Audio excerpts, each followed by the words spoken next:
Ei galera, tá um tédio. Que tal contarmos lendas?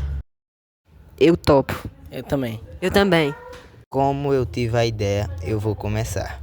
Eu irei contar a lenda do corpo seco. Ele batia em sua mãe, E por que você faz isso comigo? Porque eu quero. até que um dia ele morreu. E o que aconteceu? Aconteceu que nem o céu e o inferno quis ele. Desde então ele vai atrás dos filhos que batem em sua mãe. Como ele não é mais vivo, o corpo dele começou a apodrecer. Por isso deram o nome de corpo seco. Fim.